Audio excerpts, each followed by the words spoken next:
Hi, it's the Silly Moustache here, and I'm recording this very early on the morning of the 4th of July, which has some significance. Can't remember what it was.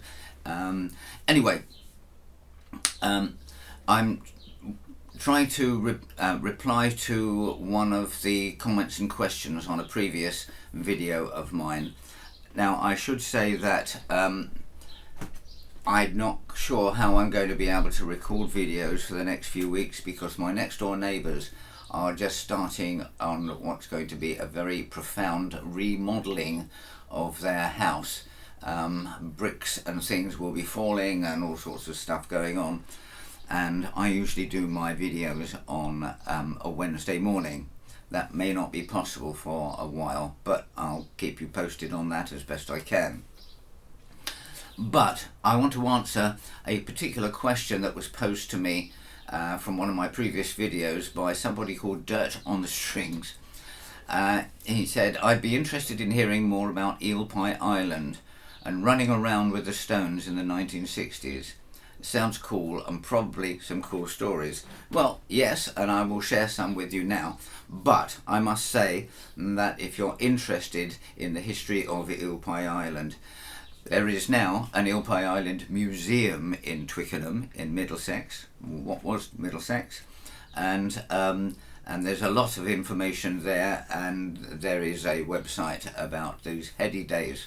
So, okay, firstly, the history of Eel Pie Island goes back an awfully long way, and it is storied. Like much in London, there have been, I am told, found Neolithic evidence of Neolithic occupation on the island.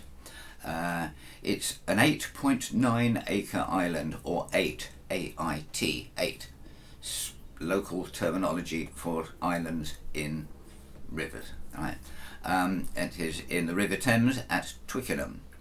It's accessible by boat from the other side, I'm told. I've never seen that. But the main access was an iron bridge, footbridge, which was erected, I think, in the 1950s. In the past, there was an inn or hotel there since, I think, the 1700s. But the one I visited in the 1960s was probably only built in the late 1800s and was getting on towards derelict, to be fair. My sister, 9 years my senior, visited the jazz club there once and had her raincoat stolen. So it was universally condemned as a den of vice and criminality by my parents. But I first visited the club prior to the residency of the Rolling Stones to see someone called Cyril Davis, whose band included Alexis Corner, Long John Baldry, Jack Bruce, Dick Hextall-Smith, Art Wood, Ginger Baker, Graham Bond, Herbie Goines, Danny Thompson, Daffy Power, Johnny Parker and Charlie Watts at various times. The Rolling Stones played there from April to September 1963. I was 15. They also played on Sunday nights at the Station Hotel, which was not far away, but I wasn't allowed out on Sunday nights. I don't remember the first or last time I went to see them on the island, but once I discovered them, it became a regular Wednesday evening destination for me and an increasing number of similarly aged teenagers. I would leave school at around 4:15. I would cycle to the island a distance of 5 or 6 miles on busy main roads. Upon arrival, if I remember correctly, I would go to the public toilets that were nearby, remove my school uniform, roll it up as small as possible, secure it with my school tie and stuff it in my saddlebag above my homework. And then I would hide my bike behind said public toilets, which I can't find any evidence of now, so I think it's been redeveloped around there. Like a few other chaps, I would then wait around for the arrival of a very rusty Volkswagen van, which was at the time the main transport for the Rolling Stones. Being a wannabe drummer, I latched on to Charlie Watts and helped as best I could to gather up and carry his cases and things. Now, after a while, with four musos and maybe a volunteer roadie or two or three or four. We awaited the arrival of a small green Morris from the island, a Morris minivan, which was the only commercial vehicle that could cross the footbridge, which was probably very illegal. We would stuff amps and drums as much as possible into the van and on a rack on top, then hand carry the rest with Keith, Brian, Bill and Mick carrying the guitars and us volunteers carrying the rest. Charlie was always very kind to me. In fact, the only one that I didn't regularly chat with was Bill.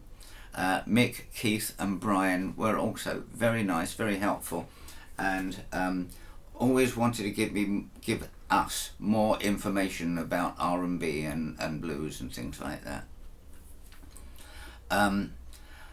About 2/3 along the way of this footpath to the Island Hotel was an old out-of-use iron gate and a chair where a very elderly lady would sit, demanding a toll of, I think, threepence. Charlie always paid my toll for me.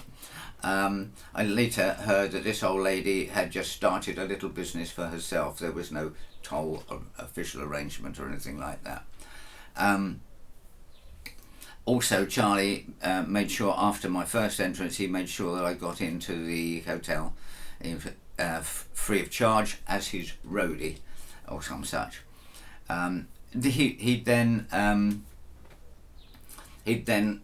show me how to set up his kit the way he liked it, and then he'd sit me down and he'd give me sort of basic, very short lessons and taught me standard riffs and drills and things, and give me homework and say, show me that you'll be able to do this next week and stuff like that. So it was very inspiring for me. A lovely guy, no nonsense with Charlie, was just very straightforward. In front of the main entrance, which was just a sort of rather ramshackle double door, was a rather pleasant lawn where most were gathered in the summers when the nights were sunny and warm. I always seem to remember them. We would assemble in little groups, and it seemed that the only beer that was available was Newcastle Brown or Newcastle Amber Ale. I preferred the latter. Yes, I was 15. I remember Mick telling me once that I should go to Dobell's music shop to buy US blues records. Of course, he didn't realise that I wouldn't have enough pocket money to get to the bus or train fare to Charing Cross, let alone buy records. The only money I got was my Saturday job in my dad's garage, where I was a fuel pump attendant. But I made a bit, but not enough to buy records and things. As well as seeing the Stones at Eel Pie Island, I remember seeing Jeff Beck and the Tridents, or Jeff Beck's Tridents, or something like that. It was a three-piece band. The Art Woods Trio, Art Woods being Ronnie Wood's brother, and others who I'm afraid have faded from my memory. Now I've got my little script here, so I'm trying to make sure I say everything. On one fine evening during the interval on that little lawn, I remember supping my amber ale in a circle of chaps which included Mick and Brian, Long John Baldry, Rod the Mod Stewart, who had a funny hairstyle and eye makeup, Jeff Beck, Art Woods, the brother of Ronnie, Jeff, of course, and David Jones, latterly David Bowie. I think Ronnie was in a band called the Birds, Birds. I don't remember whether they played at Eel Pie Island or not. I do know that at one particular time I saw Ginger Baker and Jack Bruce on stage. A vague memory of Jack playing double bass into a microphone which was on a stand which was propped up on a chair, and it kept slipping because all the floors were very shaky, and when we were dancing in the main dance area, you could look through old floorboards and see water underneath. Bit scary when everybody was going up and down rhythmically. It's important to state that in 1963 these now world famous names were not famous then. They were just young guys, probably at most semi-pro in the local music business.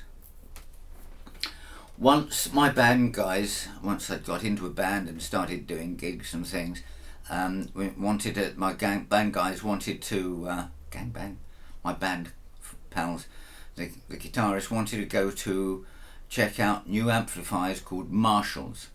They had a small shop in Ealing, so I went along for the ride, and I got chatting to the Saturday boy there, whose name was Mitch Mitchell, and I think I invited him along. He came along to one of the gigs, and I did the same. I encouraged him to set up my kit and stuff, pass things along.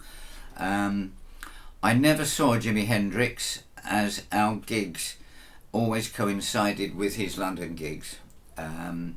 It was the same for The Who. I didn't see them live, but until we opened for them some place, they had no interest in us and didn't watch us, and I don't think they were even in the building when we were there, but I remember them coming in because we opened the door beside the stage and got trampled by the four of them, and one of them trod on my chest. I don't know which one. Later, at a similar gig, we opened for the Graham Bond organisation when Eric and Ginger were in the band.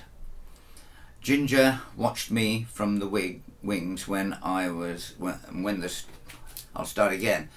Ginger watched us performing from the wings, and then when the stage curtains closed, yes, it was that long ago, he called me over, and he was very, very complimentary about my playing style, and called me into the back and gave me this great big armful of Ginger Baker signature string sticks.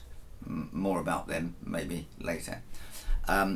Paul Samuel Smith of the Yardbirds lived in the same road as our lead singer, and there were times when both our bandwagons would arrive at the same time.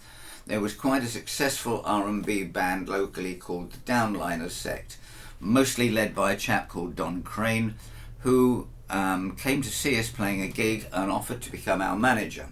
To be plain, he took no money from us. We weren't making much money, but what he did was he got us gigs that were probably offered to the Downliners Sect that they didn't or couldn't do, and that was fine. Yes, right, so fourth page, let's have a look.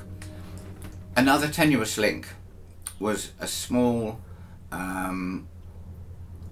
shop in Twickenham called Albert's, where I bought my drum kit and my very first acoustic guitar. Apparently the guys from Queen often dropped in there. Freddie lived just under 2 miles from me, and Brian May even closer. Of course I didn't know them. Jimmy Page's family lived nearby, but they moved to Epsom, which was quite posh, and away from the noise of Heathrow Airport that I grew up listening to. And we all did in that area, and I'm sure it's still the same.